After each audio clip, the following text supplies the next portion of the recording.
নমস্কার, আপনারা শুনছেন রাত 12টা 5। আজকে আমরা আর কোনো গল্প শোনাবো না, শোনাবো এক সত্য ঘটনা। এই ঘটনাটা আমরা আমাদের এক পরিচিতর কাছ থেকে শুনেছি। ঘটনাটা পুরোটা শুনবেন আর জানাতে ভুলবেন না কেমন লাগলো। তবেই আমরা আরও বেশি করে গল্প ঘটনা আপনাদের কাছে নিয়ে আসতে পারবো। সাথে লাইক শেয়ার করতে ভুলবেন না। নতুন গল্প সবার আগে পেতে হলে অবশ্যই সাবস্ক্রাইব করতে হবে। চলুন তাহলে ঘটনাটা শোনা যাক। এই গল্পে 4 বন্ধুর কথা বলা হয়েছে: রোহিত, রাহুল, অঙ্কন, রাজু। এই 4জন খুব ভালো বন্ধু ছিল। তারা একসাথে একই কলেজে পড়তো। এদের মধ্যে রোহিত ছিল খুব উৎফুল্ল প্রকৃতির ছেলে। সারাক্ষণ হাসি মজা করে সবাইকে মাতিয়ে রাখতো। একবার গরমের ছুটিতে ওরা 4 বন্ধু মিলে ঠিক করলো ওদের বন্ধু রাজুর আদি বাড়ি ঘুরতে যাবে। রাজু তার বাবা মার সাথে শহরে থাকতো, কিন্তু রাজুর আদি বাড়ি ছিল শহর থেকে অনেক দূরে। তারা তাদের সেই পরিকল্পনা অনুযায়ী এক রবিবারের দুপুরে রাজুর দেশের বাড়ির উদ্দেশ্যে তারা বেরিয়ে পড়ে। সাথে রাজুর বাবা মাও ছিল। সেখানে পৌঁছতে পৌঁছতে তাদের রাত 8টা বেজে গিয়েছিল। সেই বাড়ি দেখে তো সবাই হতভম্ব। একদম রাজবাড়ির মতো বাড়ি। চারপাশে বাগান আছে। আবার বাগানের মধ্যেও একটা সুন্দর দোতলা ঘর, যাকে বলে বাগান বাড়ি।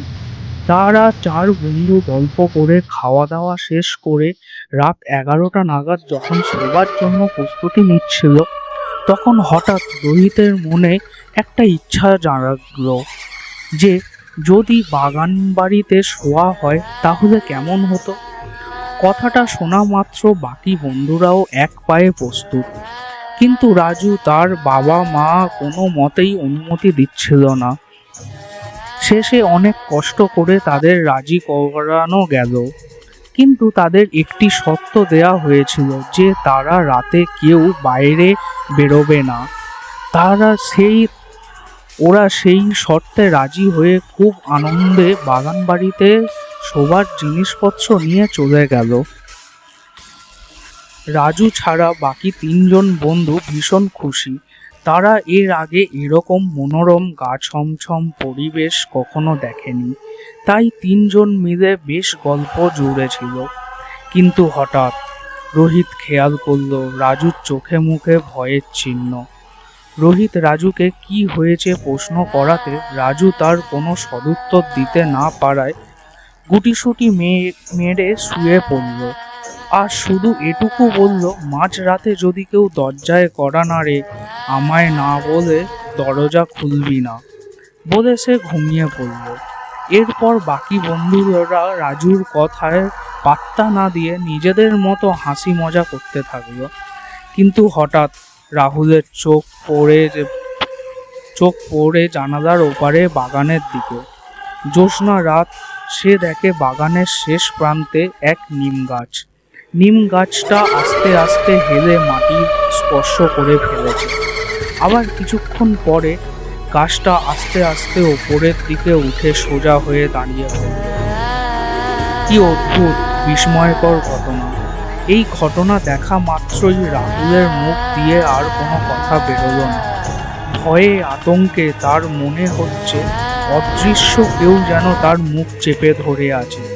তখন সে ইশারা করে তার বাকি বন্ধুদের বাগানের ওই নিম গাছটার দিকে দেখালো। তারা সেই একই দৃশ্য দেখে হতভম্ব হয়ে গেছে। ভয়ে 3জনের সারা শরীর ঘামে ভিজে গেছে। এমন সময় হঠাৎ তারা শুনতে পায় কেউ ছাদে হাঁটছে।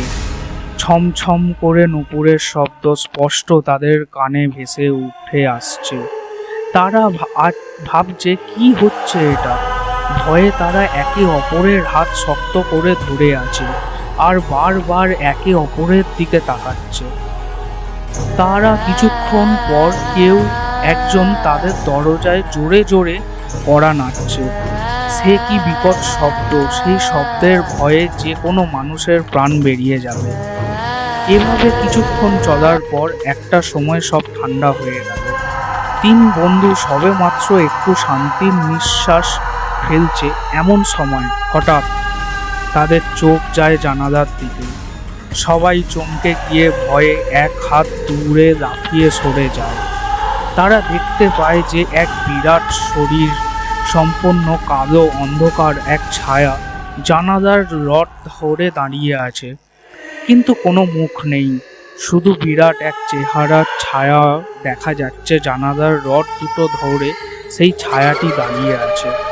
তিন বন্ধু বোবার মতো তাকিয়ে আছে জানালার দিকে। তারা কিছুক্ষণ পর শরীরটা কোথায় যেন চলে গেল।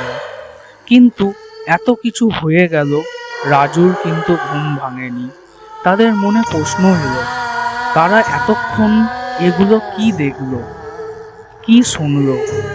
প্রশ্নের উত্তর যখন কেউ পাচ্ছে না, তখন ভোর রাতেই তিনজনে মিলে রাজুকে ঘুম থেকে তুলল। তখন সবেমাত্র আজান শুরু হয়েছে, ভোর 4টে হবে। রাজু হকচকিয়ে ঘুম থেকে উঠে বলল, কি হয়েছে? তখন সবাই সারা রাতের ঘটে যাওয়া সব ঘটনা রাজুকে খুলে বলল। রাজু সব শুনে কিছুক্ষণ চুপ করে রইল। তারপর রাজু বলল, রাজুদের বাগানের পাশে এক মুসলিম তার পরিবার নিয়ে বসবাস করত। সেই লোকটির পরিবারে ছিল সে, তার স্ত্রী এবং একটি মেয়ে। বেশ সুখেই তাদের দিন কাটত। কিন্তু হঠাৎ একদিন সকালে ওই বাড়ি থেকে একসাথে তিনজনের লাশ বেরোলো। না, তারা কেউ সুইসাইড করেনি, এমনকি তাদের কেউ মার্ডারও করেনি। কেউ বলতে পারেনি কি হয়েছিল তাদের বা কি ঘটেছিল তাদের সাথে। এরপর অনেক পুলিশ গোয়েন্দা এসেছিল, কিন্তু কেউ ধরতে পারেনি। এরপর থেকে যারা ওখানে রহস্য ভেদ করার জন্য রাত কাটিয়েছে, তারা কেউ বেঁচে ফেরেনি। তাদের বডি বেরিয়েছে। সব শুনে একে অপরের দিকে তাকাতে লাগলো।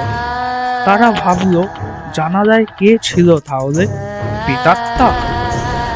এই ঘটনাটা শোনার পর আপনাদের কি মনে হলো? অবশ্যই আপনারা কমেন্ট বক্সে জানাবেন। আর এটাও জানাবেন যে ওই তিনজন যারা মারা গেছেন, কোনো কারণ এখনো পাওয়া যায়নি, তারা কি কারণেই বা মারা গেছে। কারণ পুরোটাই আমাদের কাছে সাসপেন্স হয়ে আছে। তাই আপনাদের থেকেই আমরা জানতে চাইছি ঘটনাটা কার কি ধারণা। আর অবশ্যই নেক্সট ভিডিওতে আমরা আরও ভালো কোনো গল্প বা ঘটনা আপনাদের সাথে তুলে ধরার চেষ্টা করব। তাই আমাদের সাথে থাকুন, পাশে থাকুন, অবশ্যই সাবস্ক্রাইব করুন। চলুন, টাটা। আবার নেক্সট গল্পতে আপনাদের সাথে দেখা হবে।